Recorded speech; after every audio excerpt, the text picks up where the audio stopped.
Fresh ആയിട്ടുള്ള ബീറ്റ്റൂട്ടിലും ക്യാരറ്റിലുമാണ് ഗുണങ്ങൾ എപ്പോഴും കൂടുതലുള്ളത്. എന്നാൽ ഇതിൻ്റെ പൗഡർ ഫോം കോൺസെൻട്രേറ്റ് ആണ്, അതുപോലെ ഉപയോഗിക്കാൻ സൗകര്യപ്രദവും ആണ്. ബീറ്റ്റൂട്ടും ക്യാരറ്റും ഇങ്ങനെ ഉണക്കിപ്പൊടിച്ച് വെച്ചാലുള്ള ഗുണമെന്ത്, ദോഷമെന്ത് എന്നൊക്കെ ഈ വീഡിയോയിൽ കൂടെ ഷെയർ ചെയ്യുന്നു.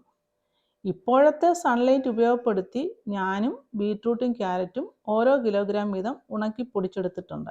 ബീറ്റ്റൂട്ടും ക്യാരറ്റും ഹൈജീനായി ഉണക്കി പൊടിച്ച് വെച്ചാൽ പല സൗകര്യങ്ങളുണ്ട്.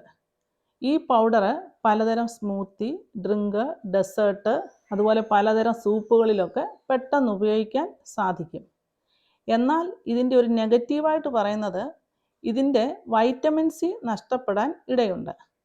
എന്നാൽ മറ്റു പല പോഷകങ്ങൾക്ക് കുറവ് വരുന്നില്ല. അതുകൊണ്ട് താല്പര്യമുള്ളവർക്ക് ഇങ്ങനെ പൊടിച്ച് വെക്കാവുന്നതാണ്. ഇനി ഇത് തയ്യാറാക്കാനായിട്ട് ഫ്രഷ് ആയിട്ടുള്ള ബീറ്റ്റൂട്ടും ക്യാരറ്റും ക്ലീൻ ആക്കിയിട്ട് ഗ്രേറ്റ് ചെയ്തെടുക്കുകയോ അല്ലെങ്കിൽ ഫുഡ് പ്രോസസ്സറിൽ അരിഞ്ഞെടുക്കുകയോ ചെയ്യുക. എന്നിട്ടിത് ഒരാഴ്ച സൺലൈറ്റിൽ വെക്കുക. അപ്പോഴിത് നന്നായിട്ട് ഉണങ്ങിക്കിട്ടും. പിന്നീട് ഇത് മിക്സിയുടെ ജാറിൽ പൊടിച്ചെടുത്താൽ മതി. ഇങ്ങനെ പൊടിച്ചെടുത്ത പൗഡർ അരിപ്പയിലൂടെ അരിച്ചെടുക്കുക. എന്നിട്ടിത് എയർ ടൈറ്റ് കണ്ടെയ്നറിൽ നമുക്ക് സൂക്ഷിക്കാം. പോഷകങ്ങൾക്കൊക്കെ വലിയ കുറവുണ്ടാകാതെ തയ്യാറാക്കാവുന്ന ഈ പൗഡർ തികച്ചും ഉപകാരപ്രദമാണ്, എളുപ്പമാണ്. ഈ വീഡിയോ നിങ്ങൾക്ക് ഇഷ്ടമായെങ്കിൽ ലൈക്ക് ചെയ്യുക, ഷെയർ ചെയ്യുക, കമൻറ്റ് ചെയ്യുക.